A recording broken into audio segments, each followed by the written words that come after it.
merci peuple congolais, merci Nandenge donc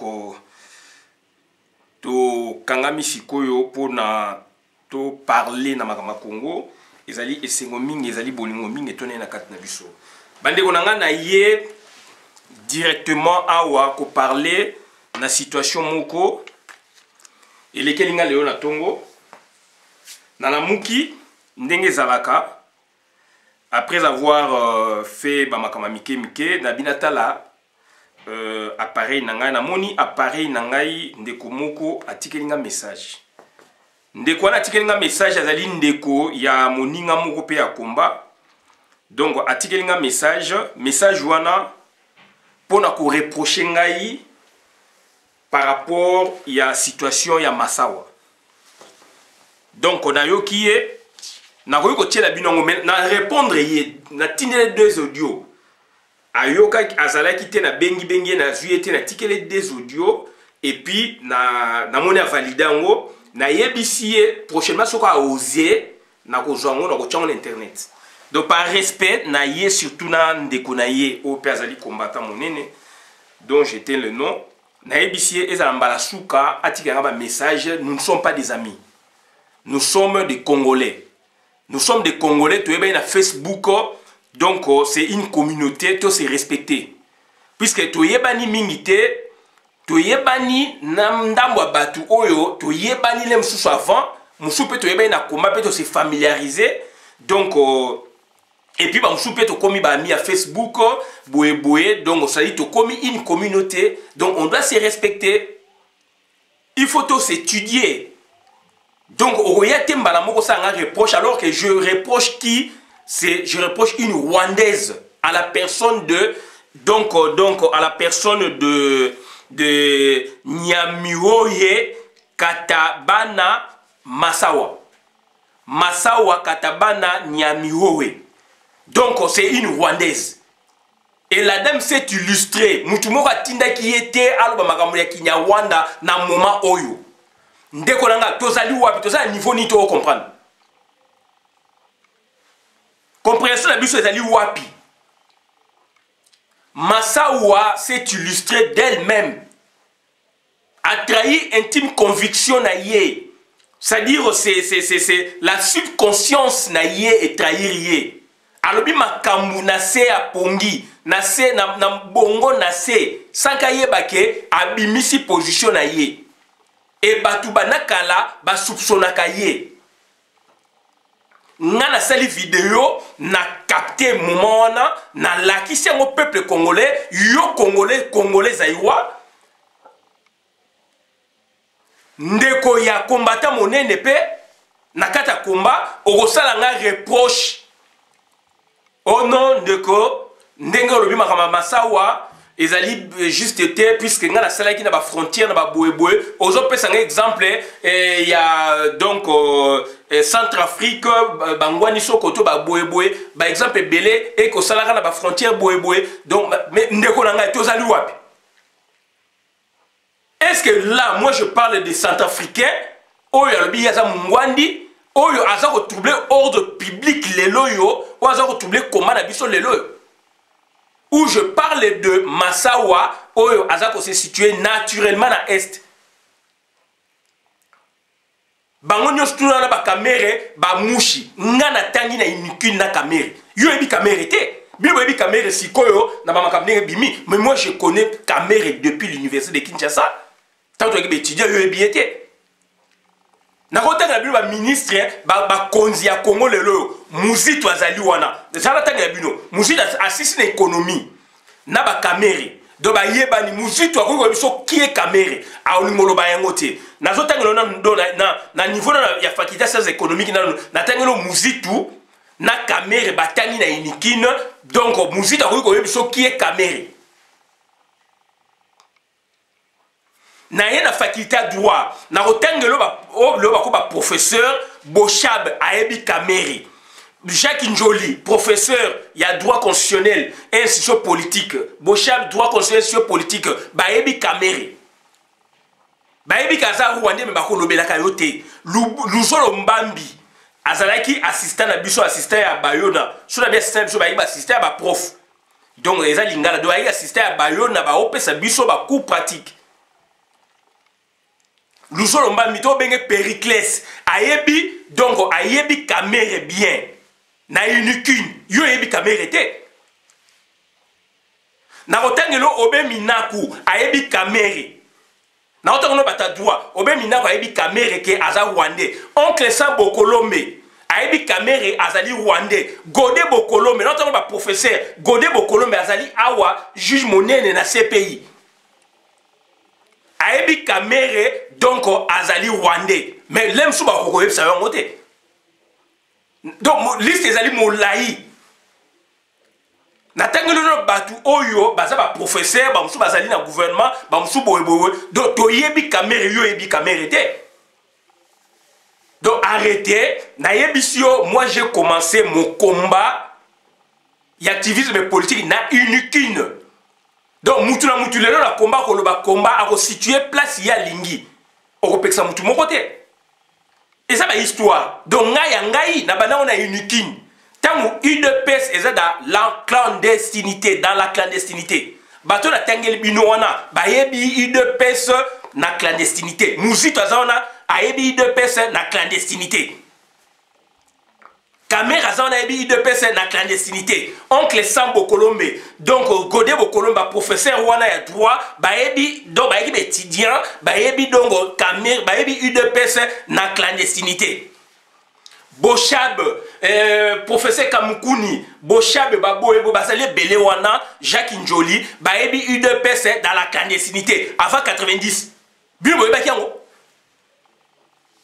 basali UDPS na 82 UDPS evandaki na unikini ngatenge na ipe na mona biloko na te na ye na université de Kinshasa na moni UDPS wa bengo JUDPS on parle de l'UDPS mais là-bas c'était la jeunesse UDPS wana bakteur ya UDPS bakangaka bango baza ba boloko baza ba boyeboy papa Tshisekedi bakangi na boloko na prison makala beli mutu batindie na CNPP ngana za na unikini yo yebaki biloko wana. Donc arrêtez. Batu musu ba situer comment na bango na moment boy ça va temporalité. Moi j'ai connu biloko na unikine na ba acteur ba équipe étudiant ba ninga na biso na unikine. Na tengela bino moi na Dielo Valentin Dielo.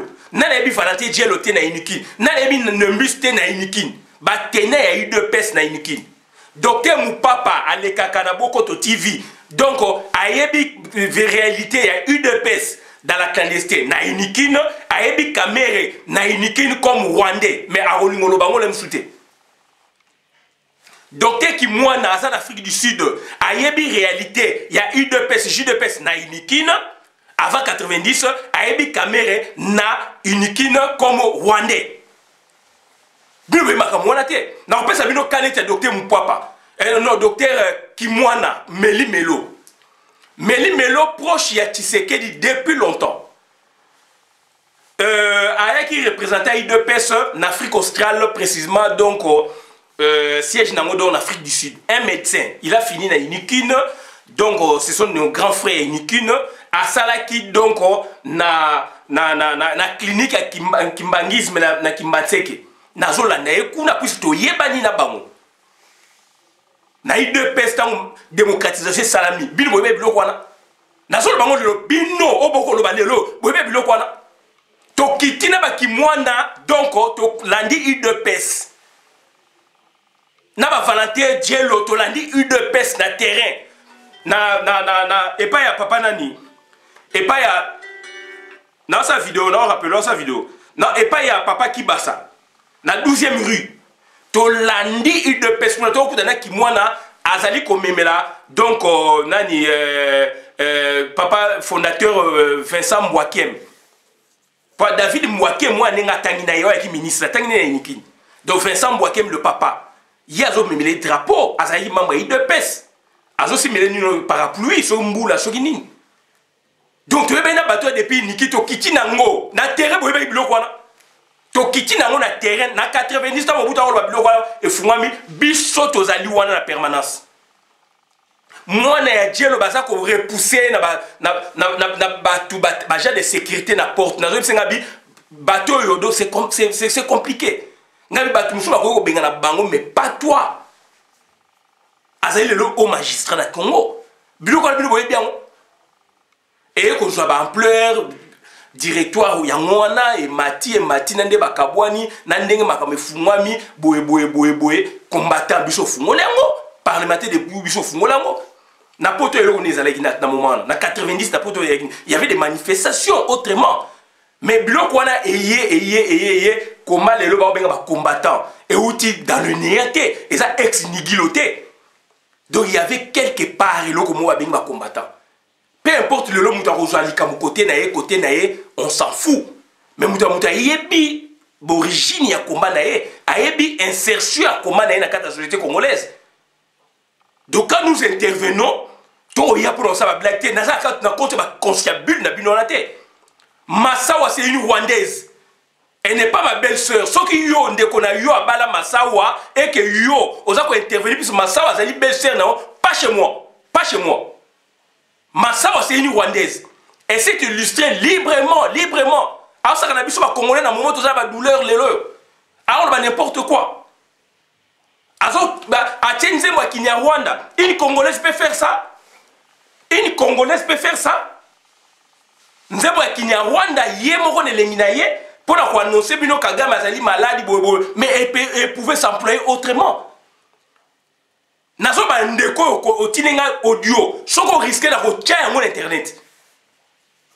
Do bozo ba dimension combat batu nde ba ozwango te. Na combat ba bomaka batu. Na combat ba kangaka batu. Na émission la vidéo na bi na audio na bi to ça la religion s'il vous plaît. Tout ça religieux, tout ça politique. Naza ba consciable na binoté. Ngaso na sel mabe, doso Monique nga na sel mabe changa in internet na ebisio. So Monique nga na sel mabe na lobi maka mabe bo na komba bo zwango tsala vidéo na yo. Ko ela nga na ba CCT. Toza ba mité, toza ba ndeko oui mais toza ba mité. Là maintenant c'est le pays. Batma comme ça ba caméra ba za mouche. Est-ce que caméra ça mouche? Caméra ça rwandais. Valentin Moubaki était dans le bagage polélé. Caméra a reproché moi qui a Gabriel moi qui a loba ya ngokuna. Nkuna la kinba loba basala émission que caméra za rwandais. Gabriel moi qui a benga ye a yebisa oh ndeko. Naza ko mona makabasa ko lobini. Yo moni caméra a contredisant. Mingi ba bata mabasa ba mushi so de rwandais. Ba bata mabasa ba mushi congolais basala mais bango basala rwandais. Ba rwandaise nyake waza rwandaise ebani bato bafana na babukavu kala ba yebi famille wana ba utaka boyeboy ndeko nanga l'histoire est là l'anthropologie est là voilà tout ça va confusion te ngana sa vidéo na ngai ogoya osela nga reproche boyeboy okuto sa vidéo mo boy o chaki comment ndeko boyeboy il fallait pas ndeko nanga je m'en fous. Je fais ce que moi je vois que il faudra ça là, puisque Ezali Makamutu, donc Ezali Boé, Makamakombe Zaboé, je le fais. Je le fais, je suis dans le combat, je suis dans la révolution. J'ai un habit de la dimension. Oyo batu musuba komi na ngoya combat, musuba sana ngote bo songolo kwa ba seki, baso bo mabatu. Ba politicien na bino en bakulu na cravate bazana ngwana. Si baso sepela ba biloko yo, ba comme ba millionnaire babomi batu pour baso même mbongo likola naïveté na bino mutu asalinze mona yele lengi na ye azo sepela ki ndongo Kagame soka okufa ube boyeboy aza ko ambuye bino na mutu na ye loko moke bimi alobeli bino vérité na ye. Moi j'ai capté ça na l'ensemble na l'accès du peuple congolais tala mutu oyo moi si oyo une rwandaise. Voilà comment donc abani ko multiplier ba vidéo. Ah, on multiplie la vidéo pour ma vidéo, on a la salaki, on connaît la technique, il y a combat. A multiplier ma vidéo, on multiplie ma vidéo pour ma vidéo, on a la salaki contre Yaza Rwandaise. A répondre non? Est-ce qu'il y a la force qui est yemoko lobby? Toyo kakabatu aloba mais yemoko abimisi yango. Azo senga na yo tinenga message, azo senga pe na yo comment la page na yo terme bobo na Kinyarwanda. Est-ce que Kinyarwanda est la langue na biso? Bande ko na mais ou donc ça dit donc ils ont relevé dans l'hôpital psychiatrique. Congolais mais non comprendre les binotés.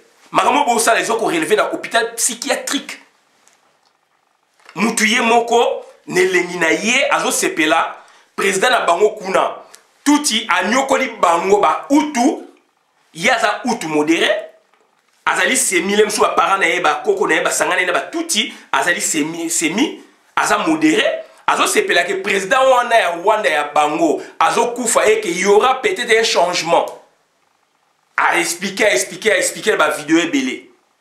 Et yo lelo so yebisa ngai osa vidéo pour yebisa ngai oleko yebisa ye mutu oyo a trahir intime conviction na ye politique. Intime conviction na ye donc c'est-à-dire y activisme politique. Non, ozo ya faire ngai oyo na dévoiler makamu oyo monakite oyo ye moko asali yango ndeko nanga congolais tozandeni. Ndeko nanga congolais tozandeni. Ya on a essayé na bi faites attention toza ba mité kokomela ngati na za besoin nango te prochainement na kozonga na sur internet comme ça ba jengai na yo ozo reprocher nga puisque nga na reprocher Massawa puisque Massawa soka sa belle sœur na yo pas chez moi. Pas chez moi. Ba consciable na bino na ngaité. Consciable na bino ngaité ko tchanga na biloko wana te. Moi je parle du Congo, je défends le Congo.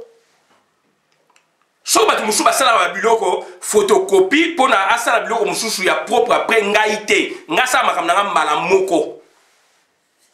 Na sa makamna ngambala moko donc vie ezaka mbala moko musu asala vie na bango na bruyo aya osa vie asika ngaité. Ngasa makamna ngambala moko.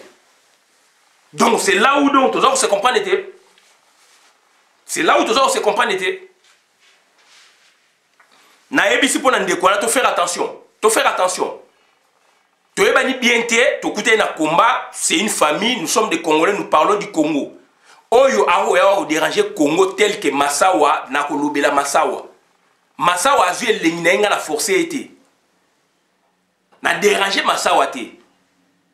Ye moko ne lengina ye akomi ko ye mabanzembo ya bango.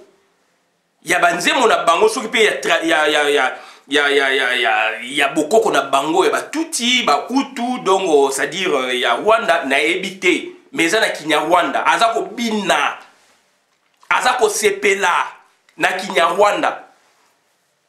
Voilà.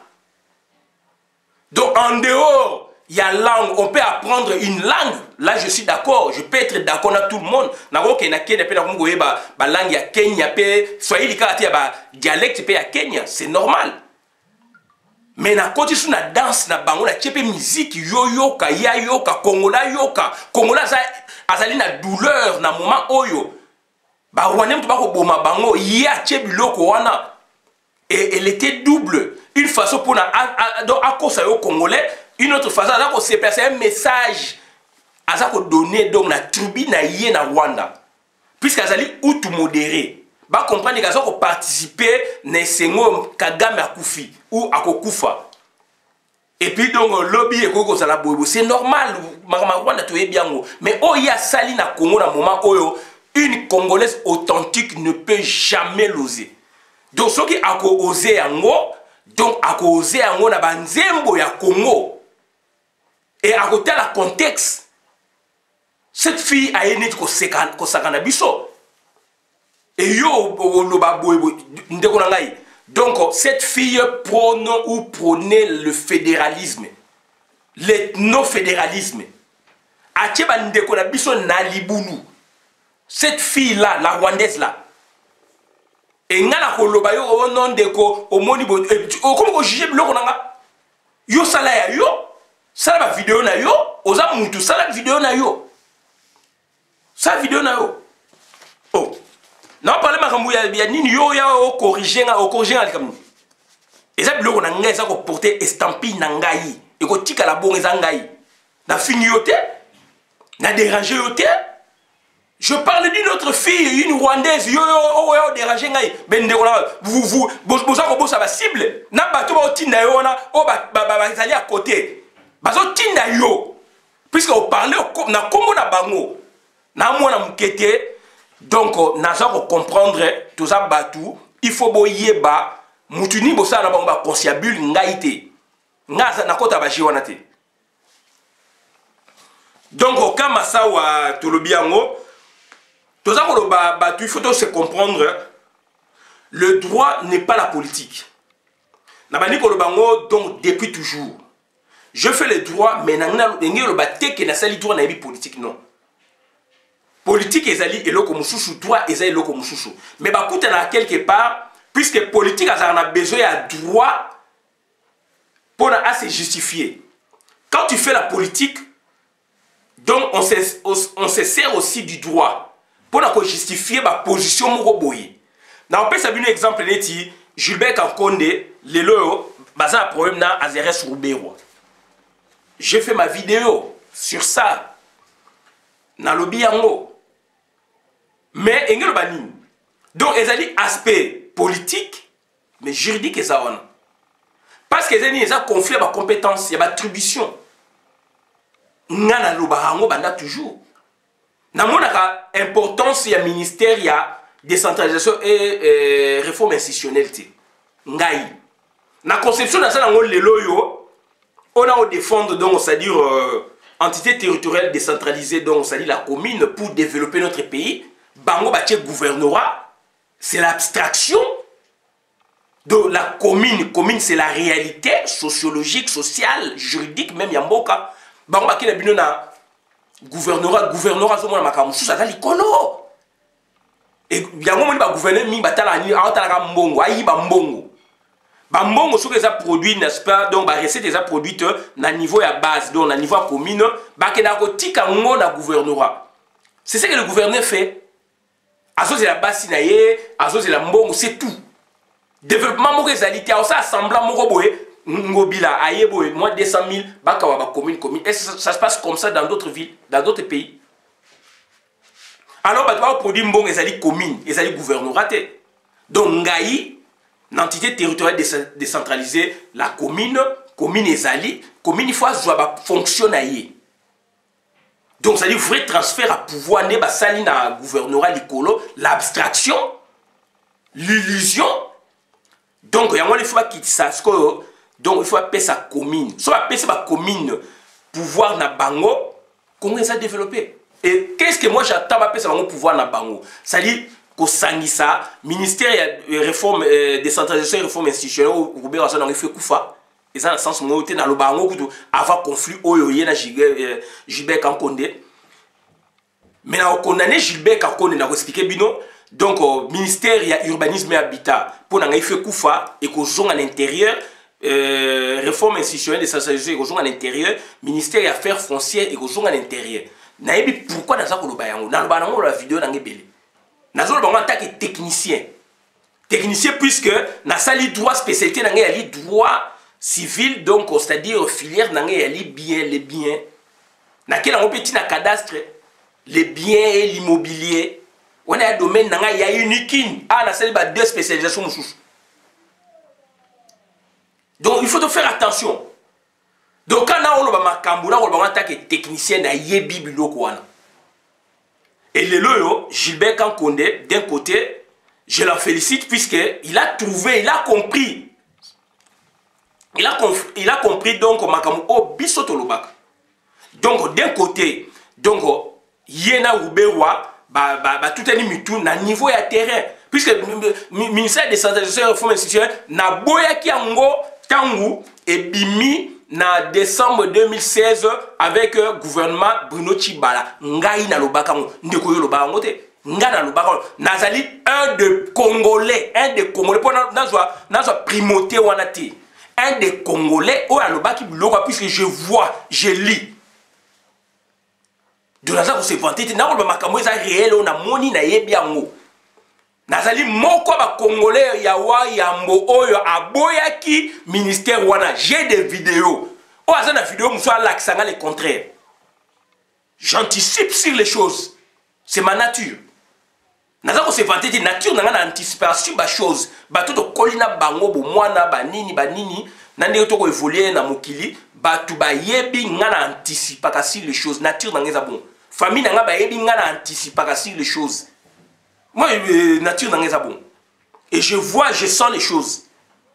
Lelo Gilbert Kankonde c'est un des ministres y a intérieur oyo a globé le kouana. Mais n'a pas condamné Gilbert pourquoi? Parce que Robert c'est qui? Robert Azali Moutou oyo ba pesi Félix pouvoir, ba pesi quand on était les abato ba pesi Gilbert, ba pesi Félix mentor na pouvoir. Bien que bato musuba ba ki Azali Moutou ya Moïse Katumbi, Moïse Katumbi ta checké wana, mais Gilbert quand on a mutaï de pes à l'origine. Donc mentor naïe principal c'est Félix Antoine Chilombo. Donc ça dit tant au fond dans Rouberois ezali c'est bien au toucher tout power. Mais quelque part il y a complicité et complaisance. Complicité et complaisance pourquoi? Puisque boza comme on a identification nationale, boza comme on a élection, pourquoi? Parce que au niveau de la signature pour na Oliambongo tango comme ma carte électorale, ma carte yasike ko bima ba bobodo o gagner marché wana seul. C'est tout. C'est là où je connais Gilbert Kakonde. Mais du moins son audace yako titiller un peu ba Rwandais wana quelque part n'a pas quelques poussières à pourcentage. Mais du moins le problème n'est pas là, c'est au-delà de ça. Au-delà de ça, Gilbert Kakonde voit le marché. Hein? Puisque il y a une carte à SICA, un recensement, peut-être des scientifiques qui coûteraient autant de millions de dollars et que lui, il veut s'insérer dans le projet pour Alia, puisqu'il aura la signature. D'où, Koutani Siko Colisée, Zali na Roubero. Et Roubero, c'est un Rwandais. Roubero, c'est un Rwandais. Voilà. Donc, c'est-à-dire, Ezali, dans cette vidéo, quand j'interviens, Nazali politique, Nazali aussi juriste, Nazali comme ça la juste milieu. Nayebi que loko eko passé, loko eko zalabo, loko n'a pas la erreur nangai. Mais na bola na vidéo nanga makama Gilbert ka konena na lobi on ezali do baza ko wele la na terrain. C'est les attributions, les compétences. Il y a un moment qui donc bah saisir cours approprié, cours compétentes pour na battre la bango attribution. Et ça, le roi Kabila ça qui pour na nini donc est cassé ministère intérieur. En temps normal, le ministère intérieur. Il y a une photo ça le ministère intérieur mon fort. Et ça étude. Et ça le monter que na yeka kabona boni ko ganga non, j'ai étudié biloko wana na yebiango na sali yango susu banini na examinant de prendre na komi ko lobela bino. Bandi ko nanga kamito ça sérieux. Dans le droit, c'est ensemble des règles etc. Et ça a voté. Dans le Parlement, il y a une loi et d'autres que il y a un droit. Et justice, c'est ça pour la conformité, ce qui est fondé. Et voilà, donc, si politique, c'est l'art de gouverner, d'administrer les institutions politiques, de gouverner, de gérer. Première version, deuxième version, politique, comme un art à mensonge. Voilà. Donc, il faut qu'on réconcilie en haut, tant qu'on reçoit ce qu'on a droit, on ben d'abilo, science pour ça, on a besoin. Droit PR moi à ben d'abilo, oh, il y a ça, mais le droit est sanctionnateur quelque part. Le droit est réhabilitateur quelque part. Donc, droit quelque part, ce sont des mots justes. Droit exact que dans le code, tu vas faire la code sur cette infraction, c'est l'infraction. Mouyi bitan c'est qui a yibi a redouté. Mais makambo a salinda ezani a yibi. Ba autant les codes. Droit, ce sont des mots justes. Dans droit, invitation le mot puisque ça bilo que ça mis déjà c'est préétabli et ça mis déjà bien avant que bilo bo consulter. Donc voilà un peu la différence oyo ezali wana na roya na kaya Andreas Moujon. Puisque bandeko na ngai donc et comme sikoyo donc to continue à bourrieke. Donc on a bourrieke. Andreas Moujon à cette émission lobina ndeko moko wana c'est la confusion. Andrés Moujon a yebinga na yebiye, je le respecte dans mon opinion na ye, mais émission à Sala qui lobby, pourquoi? À cette émission, puisque là maintenant je défends le pays. À ça la droit au cette émission na ye, comme on appelle à ça la droit à critiquer émission na ye, comme il n'y a pas ça la droit à critiquer émission na ye, sur la ligne. Et nga na leki na voix à presse, na télévision, na internet, yebe soka o linga na ndeko na ba le capé. Na boy muta c'est la biloko ya cessé. Ah le belanga boy dans l'entretemps na simaku na zolo ba n'importe quoi. Je n'aime pas ça. Neti ndeko akine masawa. Je n'aime pas ça. Je suis pas dans les conciliabules. De makam nangai batu autre na za peuple mokonzi.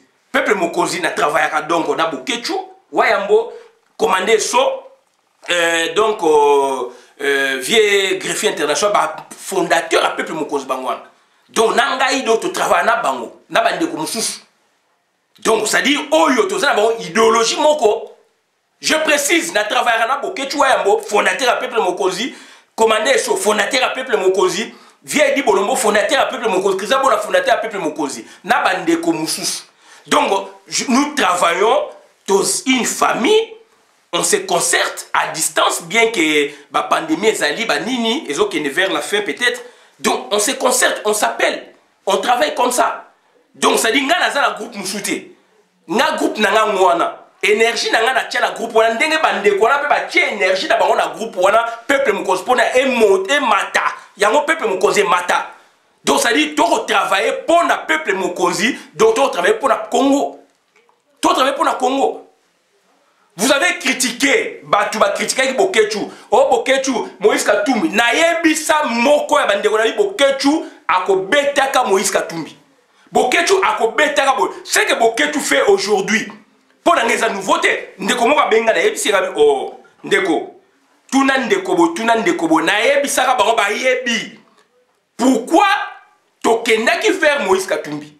Tokendaki pour la kosenga e mbongo oya yiba ya sous la Congo autrement apesa biso puisque to lingi to mener baction boye avasiye andimia boye et en définitive makamulele monani polele on peut pas continuer na bango na yebisa bandeko oyo to travail na onabi Boketu oyebi yango ndeko akobetaka Moïse Katumbi ye wana obeta le Moïse Katumbi mutu aliaki mbongo alibe mbongo donc alobela mutu ndengwana.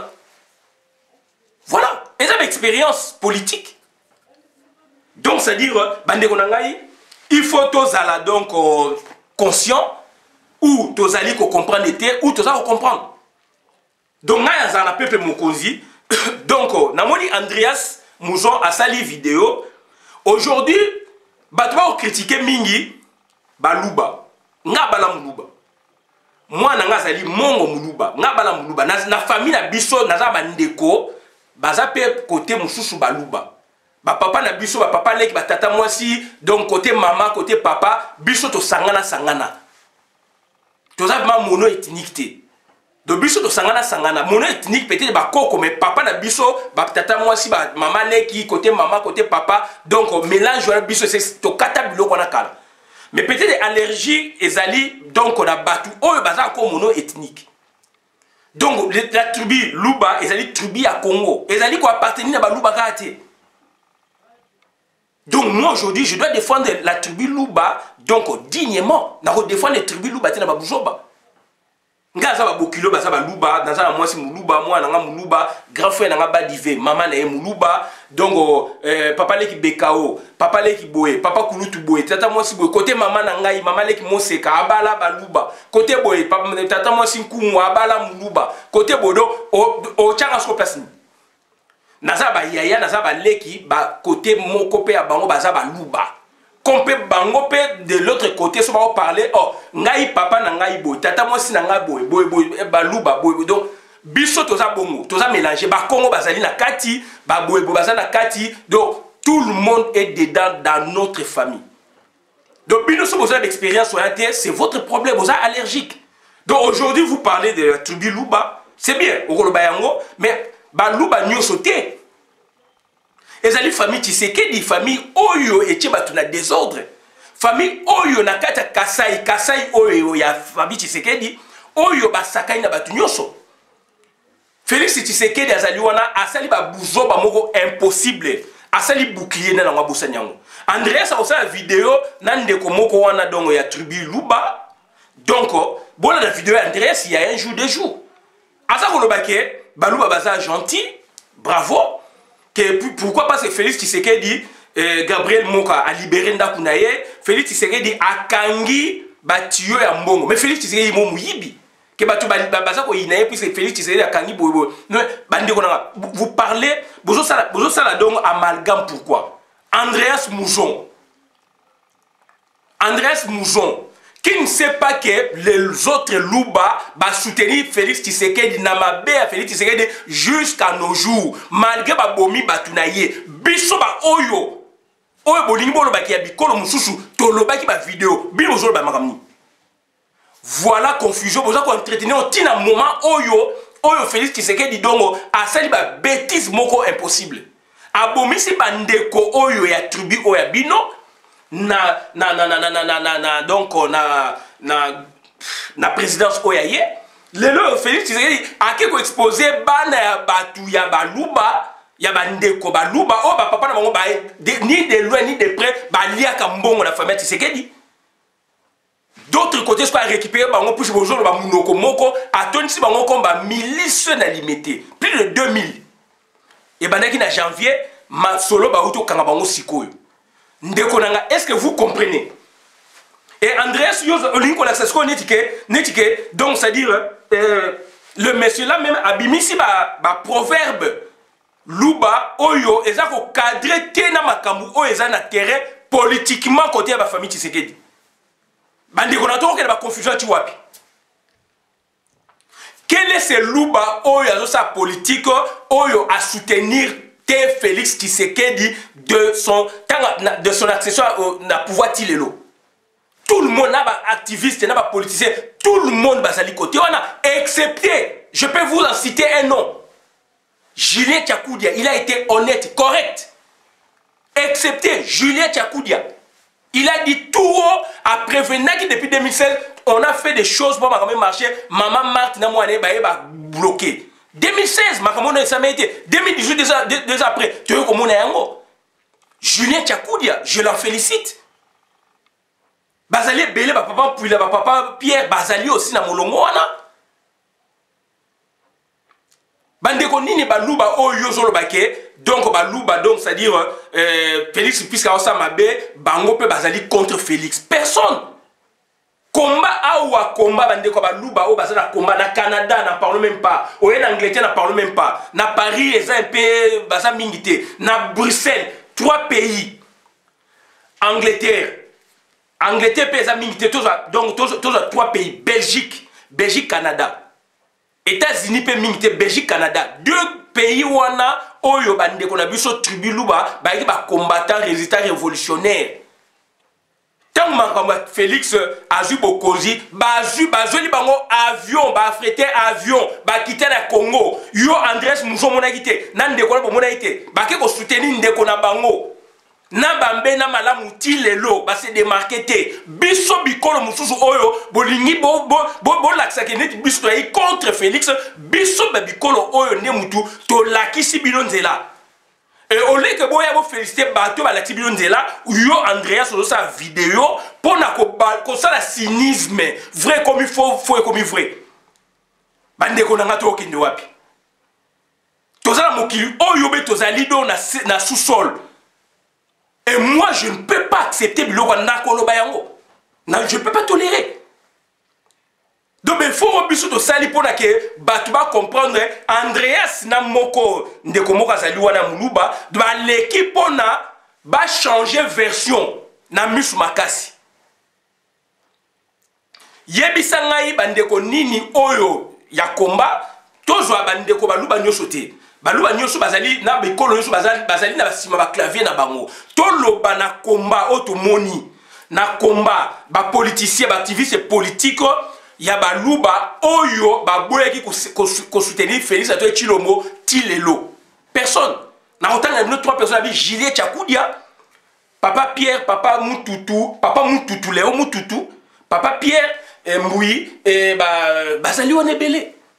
Ba docteur puis là peut-être bazali on est belé ba lubo biso to monique bazali un peu correct ndeko nanga yo ngo cheba version les autres là ce sont les autres congolais ndé bazali donc c'est-à-dire ko boya makamba Félix bino boya ki makamba Félix te bino ba wana yo Andrés na groupe nona ndeko ala so kachala o bolu makamba bino boya Félix te boza soutenir rien biso to boyi makamba na ye et a revenir ça proverbe luba et le barabo mais arrêtez.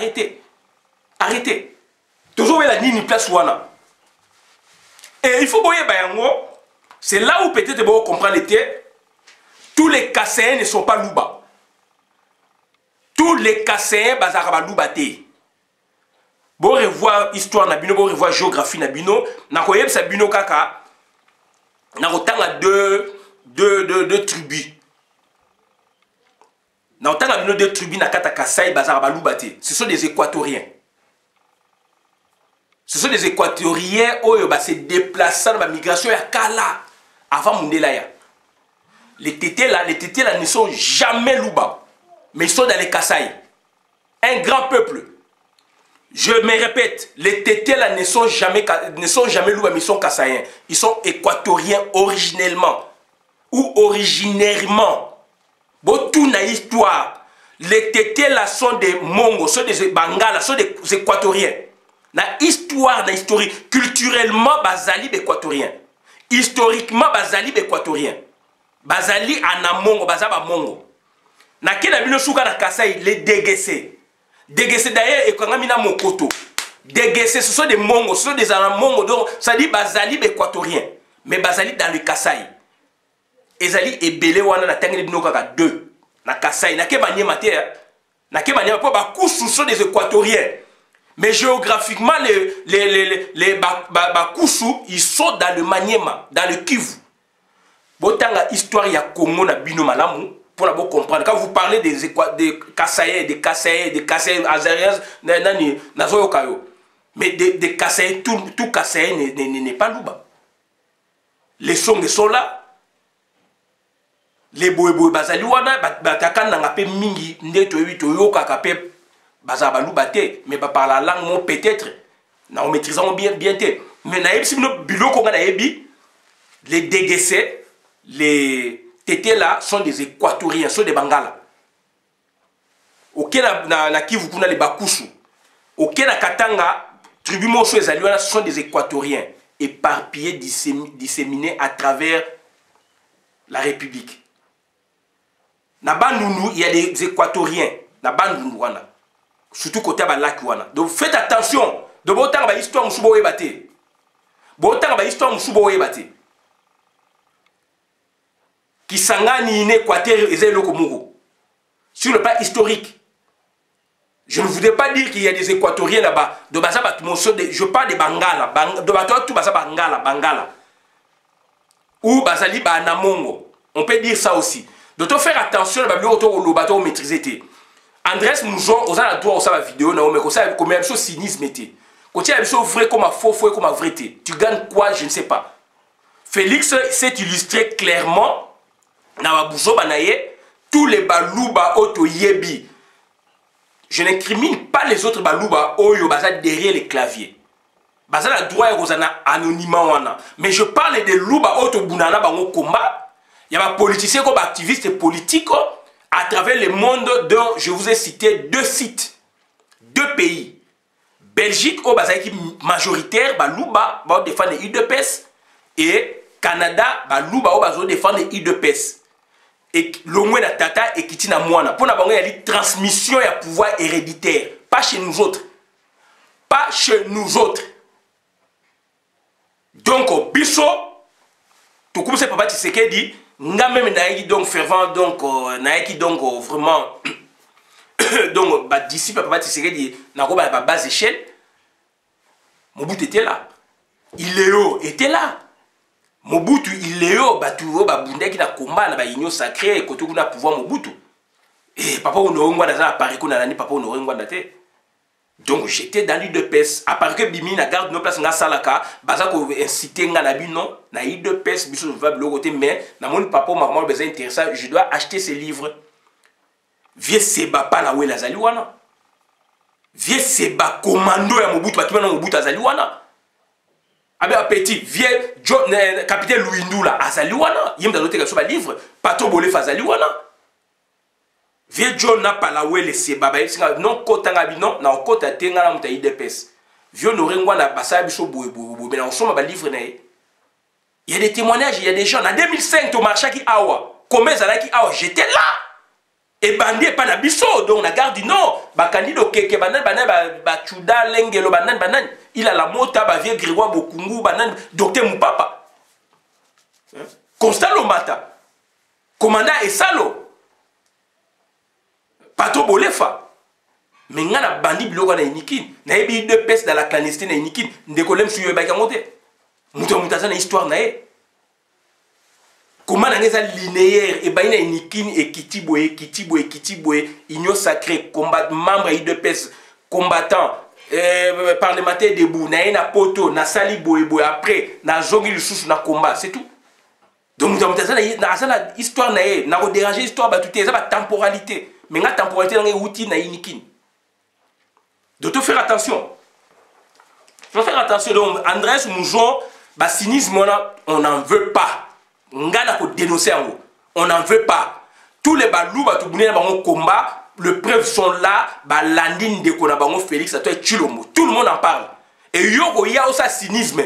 Makama Gabriel Mokia a vu le Pamounaye face à un louba. Cette fois-là, mais vous faites un distinguo face à un louba sous Félix. Ça, c'est du juridique ou du judiciaire. Ngana Okota Kunati.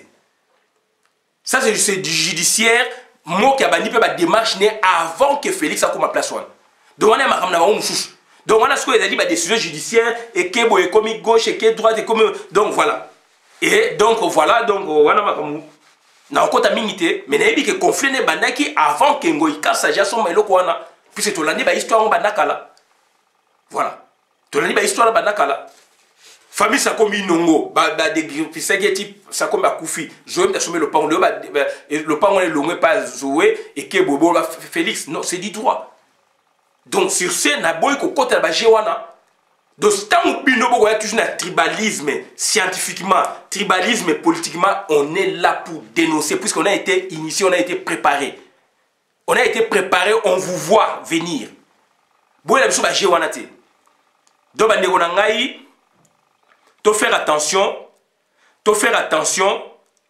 Donc, quand vous parlez des Kassaïens, il faut faire la part des choses. Dans les Kassaïs, tout le monde n'est pas Kassaïen. Les Tétés, là, sont des Mongos, sont des Bangala, sont des Équatoriens, à la rigueur. Les Déguessés sont dans les Kassaïs, mais ils ne sont pas Kassaïens. Ils sont Kassaïens, mais ils ne sont pas Louba. Culturellement, les Déguessés mangent comme les Mongos, sont des Mongos. Culturellement, un Déguessé, quand il parle, sa langue, c'est le Lomongo.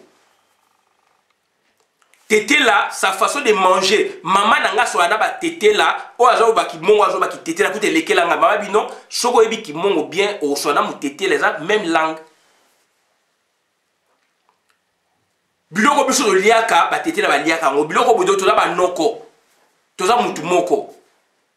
Nazo lo bango pona bo comprendre. De bon ça ba confusion trop. Adolphe Dominguez, Azali ou Adolphe Dominguez, Botunaye, Azarana Réunion dans mon pourquoi? Puisque Azam Koucha, Azam Tété la Kivu. Commandé So, Azam Tété la Kivu. Ce sont des Mongos, ce sont des Équatoriens. Esprit d'abord, ce sont des Équatoriens, Batouana. Bon, on a été plus en placement géographique, mais Batouana, donc, source d'abord, c'est l'Équateur. Nazan a livre Awa, livre Oyo. Nazan a livre en haut, Ezali. Quelque part, voilà. J'ai un livre, voilà, les alliés. Yango. 100 ans de recherches sur le peuple Mongo, regard rétrospectif et prospectif suivi d'une bibliographie chronologique et sélective. Et ça m'a au Japon, 92. 100 ans, il y a ethnie Mongo. Yango.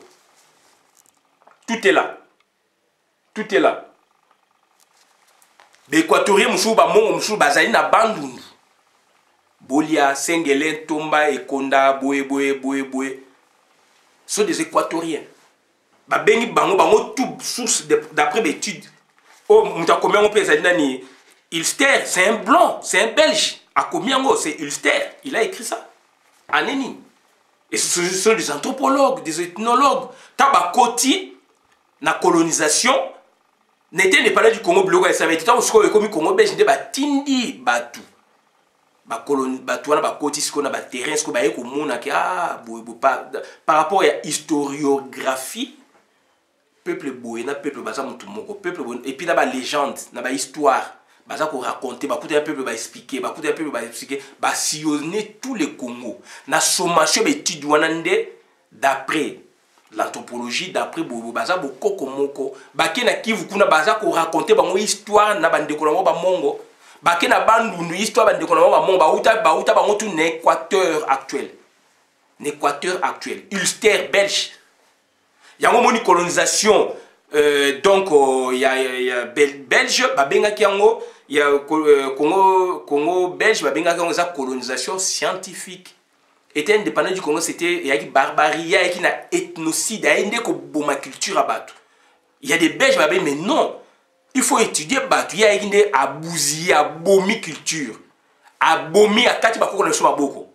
Ta botolende Belgique tangende, c'est la science maintenant et kokota. Batone to ba kiti na terrain de ba on sa délimitation ah lingala lobama koto ti koto. Koto ndé Swahili, koto ndé Kikongo côté, ce sont des anthropologues, c'est pas Mobutu. C'est une grande étude sur la colonisation donc au Belge na Congo belge. Docteur Bamanga mshute pona kolobaka pona lengi to sepe sabatu. Ngana yo sepe sabatu te. Ngasa vie na ngana brillante. Na sa makam na mbala moko. Donc pour nous résumer, Vital Kamerhe boye biete c'est un Rwandais. Na tangeli bino batuwana to tangina Vital Kamerhe na ba classe o ba na ba classe o ba na ba classe ba yebi mutuwana.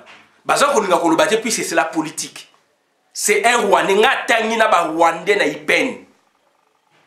Na ba François Mukunayi ba Chipepele to tang non Chipepele était François Mukunayi Mumba Dior azana Belgique Mumba Dior. Donc to tangine na ipen na ba Rwandais Mumba Dior azana Belgique. Mukunayi azana Suisse. To tangine bango na ipen na ba Rwandais. Ba na bourse ya CPGL. Ba na bourse koleka biso. N'est pas on a besoin pour avoir une bourse il faut avoir 60%. Ngana joa 60% de diplôme d'état, ngana 58%. Tant on a passé si qu'on a iniki na première année, deuxième année graduat, ndé na ju bourse ndé na comme ko joa bourse. Bourse ezala ki sous Mobutu. Mais bourse na biso yaki na moi c'est ya ba Rwandais yaki makasi CPGL. Voilà. Bon, on a évité ça, les Congolais ont bénéficié de la bourse à CPG des Congolais authentiques. Puisque CPG est une communauté des pays des Grands Lacs, il y en avait 3. 4 pays, donc 3 pays, Rwanda, Burundi, na Congo, na Bisso. Donc, autant on recevoir les Burundais, les Rwandais, la bourse, autant les Congolais, certes, ils ont appelé bourse, il y a CPG, na évité, na orangoté. Mais la logique, il fait ça bon. Batouana na nikin ba soula bazo ngami mathématiques ba sciences exactes bar moko zuki ezali wana na nikin na sim église plus loin na plateau des étudiants bazali ko toni sango mingi ce sont des Rwandais, ce sont des grands soula mais ce sont des grands mathématiciens, des grands physiciens. Kamerhe je le connais là-bas yo ebi Kamerhe était surtout ba makam le plus c'est comme politique bojo kumise toujours talabino. Donc, UDPS dans la clandestinité, na monyango boya à l'œuvre ba étudiant ba master na biso.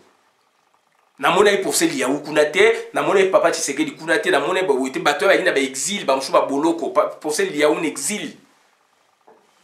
Ba musu ba relégué bango mais tout mona na terrain. Fief na bango yaki homme 30, bo tuna bato ba ina inikini avant 90 ba beta no masolo et surtout ba interne. Et c'est bingo tomando qu'on a payé un diminuer la tension recteur.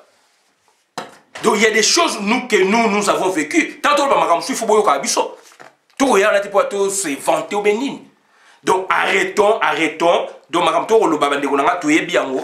Yango moi toza ko loba ngote pona to énerver baninga ou beto déranger baninga non. To loba madame ezali véridique, eza vérifiable.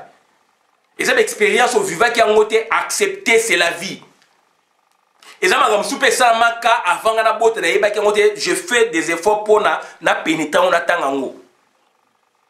Makam nyos tout au vivant qui a été mususu bako yebisa yo na mayele na yo pe na kibwanya na ba contact na ba expérience nene au comprendre kango mususu yo mo vivre ngo. Moi j'ai cette chance na vivre UDPS dans la clandestinité na unikin, c'était des étudiants. C'est une chance pour moi. Donc ça dit, on s'en vante pas, mais tout le monde est sérieux. Marche, il y a donc meeting historique, il y a papa qui na Pongabu et salami na uniki na misu na ngai. Sepe na biso chakolenga azaliawa na Paris.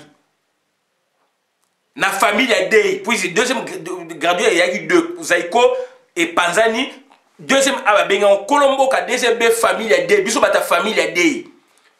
C'est pécha kwa zali awa. tant qu'on préparer meeting ya papa Tshisekedi na inikina ba mobiliser ba bisi Sotraz, j'ai été là. Oye bien ngote tokobete la bino masolo o alingi kondima andimi o aboy avandi puisque fief ya IDPS ezalaki na ipenité et yaki na IST kuna yaki ba relais fief ya IDPS na inikina na Congo ezalaki wapi ezalaki na inikina na homme 30 to vivre ngo boya live. Et docteur Kimwana, je vais chuter par là. Tant on a moni docteur Kimwana, Azana Papa Tshisekedi, a commis Félix Panda, le Rassop, tant on a mona, Félix a commis Kamere, na yebisi entourage na proche, na une situation, et ça bloque à Inikin. Donc, Félix a coopéré sous le docteur Kimwana, puisqu'on se connaît depuis l'Inikin. Donc Félix n'a caméra combien n'a jamais docteur qui moi na azala pemé na Félix puisqu'on se connaît des tendances depuis l'Inikin. Donc yé azali donc yé donc caméra ce sont des Rwandais. Ba Rwandais mingi bazali ko se greffer donc na Kivu. O azama bato ya koyoka ayoka o azama teba ko ndima quand j'ai vu apparaître caméra aux côtés de Félix Tshisekedi, je me suis dit, donc, Docteur Moupapa n'aura plus accès. C'est comme ça. Ce sont des théories à terrain. On a été à l'université de Kinshasa, on connaît. Tendance Keba, caméra Salakango, na période ya nino Front Citoyen so blobo abimisa bo so Front Citoyen so nini bakina ba Sénégal tant on a rassemblé Félix